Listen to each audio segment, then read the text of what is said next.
really think that AI is making us dumber? A recent study evaluating students is actually saying yes. For the students that used AI the most, this study showed a significant decline in critical thinking skills. Quite honestly, I can see why some people are very concerned about the results of this study. But you know what? I believe this study and the conversation that's going on around it is actually missing the point. The problem isn't AI itself. The problem is that 99% of people are actually not using it properly at all. In this video, I'm going to break down 3 distinct tiers of AI usage. I'll first show you why the most common approach is flawed and how you can use AI not as an intern that actually may make you weaker in some aspects, but as a strategic co-pilot that's going to elevate your potential. So just a couple of weeks ago, I made a video about a tiered approach for AI utilization. And this new research really reinforces this perfectly. So to truly understand this phenomena, you need to understand the first tier where most people are stuck today. Tier number 1 is using AI as an intern. Now think about it. I tell my team, you are the CEO of your own little business. You are responsible for the output. You are responsible for the results. Now, if you as a CEO hire an intern, are you really going to trust their work day one? You wouldn't ask this intern to create a report for you and then just throw it out there for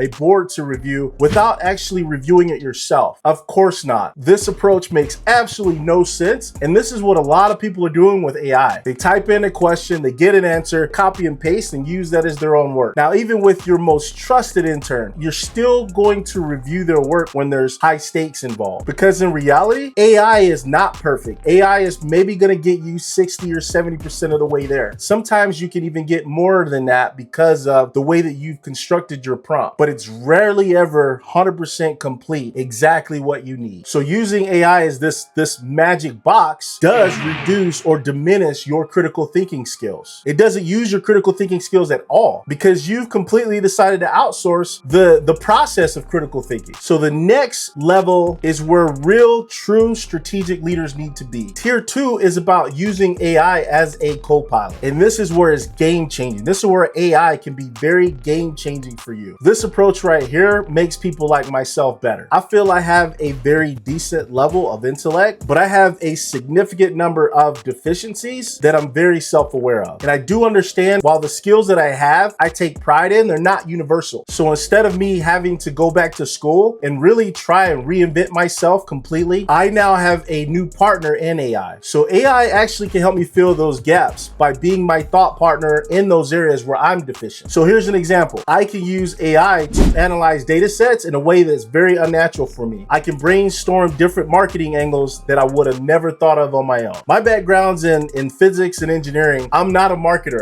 I'm not that type of individual, but I can utilize AI to help me explore different strategies so that I understand, okay, which direction could I go? And this is how people should be using AI, as an amplifier, as something that is actually complementing you, not to replace you. And this leads to the final and highest tier of AI utilization. Tier 3 is using AI as a true strategist. And this is the future for leaders. This is the future of AI. This isn't where it's complementing you to kind of help you with a task, but it's helping you develop a long-term strategy. It can model complex scenarios. It can identify opportunities that are not only invisible to you with your deficiencies, but invisible to the human eye. And we're just scratching the surface of the ways that leaders can use AI. So the next time you open up an AI tool, whether that be Copilot or Gemini, Perplexity, ask yourself one question. Am I hiring an intern to do some homework for me? Or am I looking for a Copilot that's going to help me navigate through some very strategic challenges here? By shifting your mindset from delegating to actually collaborating with AI, you're going to move from a position of weakness to strength because you're not just replacing your skill, you're augmenting your strengths. Now I want to hear from you. How are you currently using AI in your work environment? Drop a comment below and let me know if you're using AI as an intern, as a co-pilot, or a strategist. And of course, if you got any value from this breakdown, please hit like and subscribe to this leadership channel for more actionable content on strategic leadership, conflict management, and on AI in leadership. Thank you so much for watching.